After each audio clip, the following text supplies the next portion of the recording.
বিশ্বকাপ শুরু হতে বাকি আর মাত্র ৩ দিন। ঠিক এই মুহূর্তে ফুটবল উন্মাদনায় কাঁপছে পুরো বিশ্ব। আর তার আগে নিজেদের প্রথম প্রস্তুতি ম্যাচে হন্ডুরাসকে ২-০ গোলে হারিয়ে শুভ সূচনা করল আর্জেন্টিনা। কাইল ফিল্ডে অনুষ্ঠিত এই ম্যাচে লাউতারো মার্তিনেজ এবং জুলিয়ানো সিমিওনের দারুণ দুটি গোলে আলবিসেলেস্তে সমর্থকদের মনে বিশ্বজয়ের আশাকে আরও বাড়িয়ে দিয়েছে।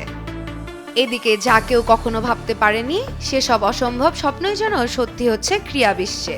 যে পিএসজি কখনো ইউরোপ সেরা ট্রফি ছুঁয়ে দেখতে পারেনি, তারাই ফুটবল বিশ্বকে চমকে দিয়ে টানা ২বার ইউসিএল জিতে ইতিহাস গড়েছে। অন্যদিকে ক্রিকেটের ২২ গজেও ঘটেছে একই রূপকথা। বছরের পর বছর ট্রফি খরায় থাকা রয়্যাল চ্যালেঞ্জার্স বেঙ্গালুরু টানা ২বার আইপিএল চ্যাম্পিয়ন হয়ে তাক লাগিয়ে দিয়েছে সবাইকে। আরসিবি এবং পিএসজির এই টানা জয় ক্রীড়া জগতে তৈরি করছে নতুন এক সমীকরণ। অসম্ভবকে সম্ভব করার এই হাওয়া কি এবার লাগবে আর্জেন্টিনার গায়ে?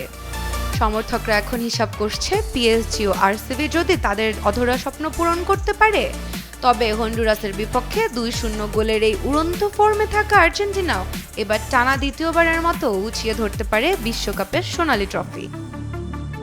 হন্ডুরাসের বিপক্ষে এই দুর্দান্ত জয় আর্জেন্টিনার আত্মবিশ্বাসকে নিয়ে গেছে আকাশচুম্বী এক উচ্চতায়। কিন্তু প্রশ্ন হলো, পিএসজি আর আরসিবির মতো ভাগ্য কি এবার সত্যি হাসবে আর্জেন্টিনার উপর?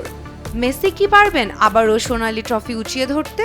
জবাব পেতে আমাদের চোখ রাখতে হবে আর মাত্র ৩ দিন পর শুরু হতে যাওয়া বিশ্বকাপের মঞ্চে।